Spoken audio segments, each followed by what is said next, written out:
So we left off yesterday's video, the first one of many, and I didn't really get too much done.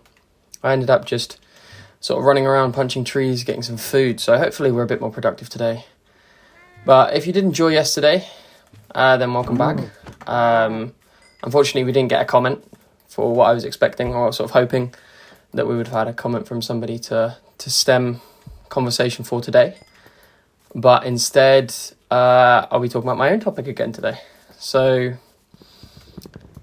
one thing that I always loved was there's this expression, this phrase, which is, if a tree falls down in the forest and no one is there to hear it, does it really fall down? Originally, it comes from like a physics thing where it's talking about if it's real or not, but I think it actually can relate to people quite a lot.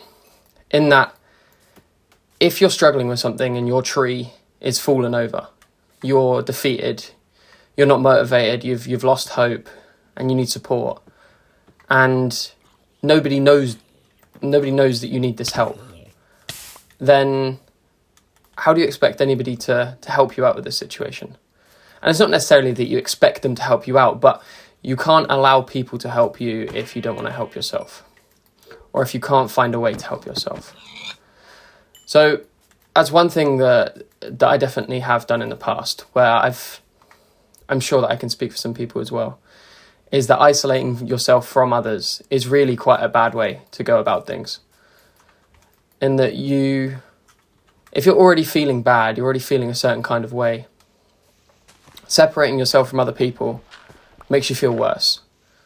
There was a study done with rats, and they basically said that if a rat is in its own environment and it's isolated by itself, and it has two types of water, where it's a drugged water and a regular water, the rat is always going to go for the drugged water. But if you give that rat support, it gives it friends, then the rats never drink the drugged water. And I think that really shows that probably one of the biggest things you can do to help preserve yourself and how you feel is actually by giving yourself a supporting network surrounding you. And this was especially hard for me, especially when I was at uni. That my parents have been like a very typical, a very sort of a little bit ignorant in some cases, where that doesn't exist, it's just a label, or don't think about this, you don't need to refer to yourself in these ways of talking about anxiety or mental health. They've always been ones to not think that these things really exist, and that these labels are just made to put people in boxes. And it made it very difficult for me, trying to speak out or speak up, getting them sort of aware of the things that are happening around me and the way that I was feeling isolated. And I can understand that that's daunting, is if you have people in your life like this, like parents, where you feel as if you can't speak to them about these topics. And that's where you need to find people who can. I think that I'm sort of being a bit of a hypocrite right now, because I'm not talking to the people around me about these things, and instead I'm making these videos to try and reach out to others.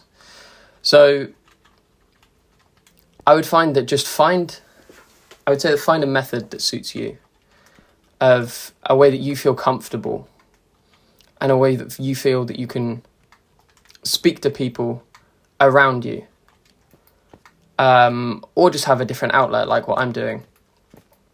And don't focus on the people that you're saying it to, because I think I got so caught up in the fact that my parents should know about these things, and that my parents are supposed to be the people that I can talk to the most, or like your girlfriend or your boyfriend or whoever's closest to you in your life.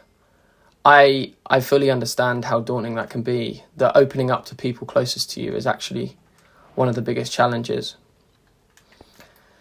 So yeah, because I think at the minute for me, with my girlfriend, is I don't want to make her worried. I don't want her to worry about things, worry about me.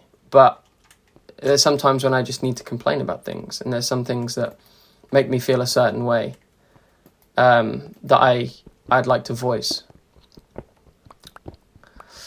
So yeah. Anyway, we got very fortunate here that I just managed to find some coal. I'm going to try and make some armour because I started running down into this cave, completely forgetting that it's hardcore. So, hopefully we don't die. Yeah, I hadn't really thought about what I'll do if I do die. Will I just keep restarting it until I win? I guess so. Probably makes the most sense. Need to get some more food as well. But yeah. So I haven't really got a plan of what I want to do today in this episode. And just see what comes. I'm definitely going to get armor first, though. Copper, I quite like. I quite like copper because you can get early armor and you're not wasting iron at the start.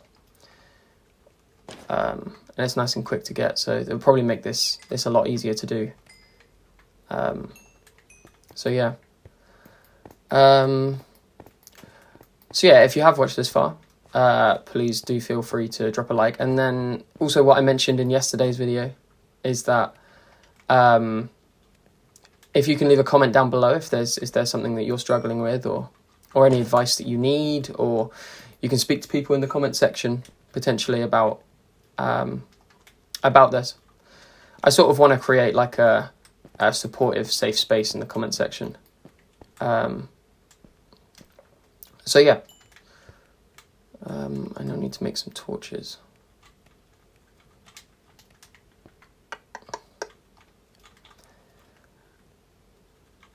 Okay.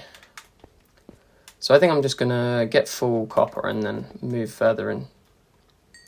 See, one thing that I was thinking about, and the sort of the reason why I started making these videos was I watch Ken. He's a Clash Royale YouTuber. And he's known as being a bit of a yapper by his fans and his audience, where he'll just start talking about random topics throughout the whole video. And when he talks about life and meaningful things, there's a lot of people in the comment section that actually say that we don't really come here to watch you play Clash Royale. We come here to watch you and connect with you on a more personal basis. I'm going to die if I'm not careful.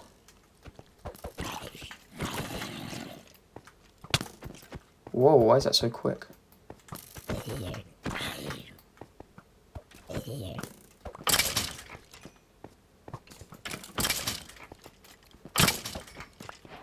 Okay, well that was a bit scary. But yeah, so Ken is quite popular, obviously. He's got 1 million followers or subscribers on YouTube.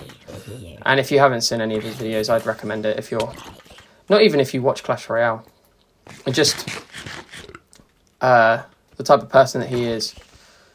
And he talks about his struggles and how he struggled in the past with certain things, talking about anxiety and sort of self-doubt and these types of conversations. And I sort of want to echo that as being somebody who does that, talking about these topics. Right, so we're going to keep it moving. Hopefully we can find some iron and then...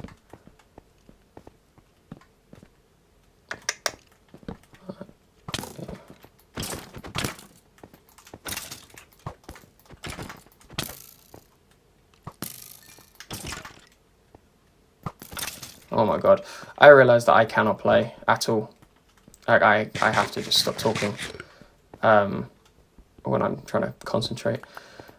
I don't think I've probably appreciated how difficult it is going to be for me to complete Minecraft while talking, so that'll be a first. Also, I've been trying to keep these videos to 10 minutes is what I've been thinking.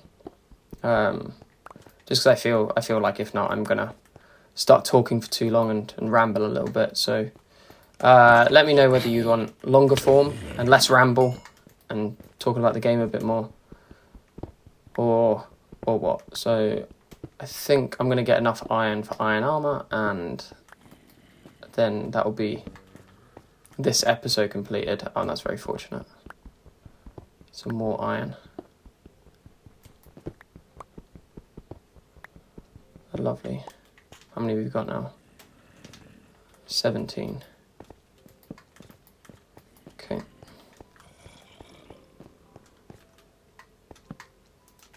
don't really want to fall down there. Okay.